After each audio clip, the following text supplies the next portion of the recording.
اور میں हूँ नाइला भट्टी। शामिल करते हैं अब तक की अहम खबरें।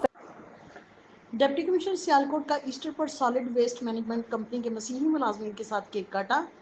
तफसीलात के मुताबिक डिप्टी कमिश्नर सियालकोट मोहम्मद जुल्करनैन लंगयाल ने ईस्टर के पुरमसरत मौका पर Sialkot solid waste management company के मकामी हुकाम, मसीही वर्कर्स और अमायदीन के हमरा केक काटा।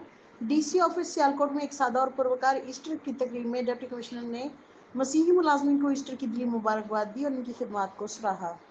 डिप्टी कमिश्नर ने अपने खताब में कहा कि मसीही बरादरी हमारे माशरे का अहम और फाल हिस्सा है, जो न सिर्फ समाजी तरक्की बल्कि सफाई जैसे अहम शोबे में भी नुमाया किरदार अदा कर रही है। उन्होंने कहा कि पाकिस्तान में तमाम मज़ाहिब के मानने वालों को बराबर के हुकूक हासिल हैं और बैनुल मज़ाहिब हमआहंगी ही हमारी असल ताकत है। उन्होंने मजीद कहा कि ऐसे मौक़े हमें एक दूसरे के करीब लाते हैं और माशरती हमआहंगी को फ़रोग़ देते हैं। डिप्टी कमिश्नर ने इस बात पर जोर दिया कि तमाम सरकारी इदारे मजहबी अक़लियतों के त्यौहारों पर उनकी हौसला अफजाई और खुशियों में शिरकत को यकीनी बनाएं ताकि एक मस्बत और मुत्तहिद माशरा तश्कील पा सके।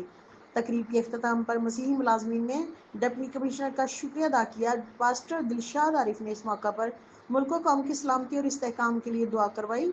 MD/SWMC Kashif Nawaz Randhawa, admin officer Fahad Javed भी इस मौका पर मौजूद थे। देखते रहिए साहिबान न्यूज़ HD नसरीन अनवर के साथ। तक के लिए इतना ही। मज़ीद खबरों और अपडेट्स के लिए देखते रहें साहिबान न्यूज़ HD।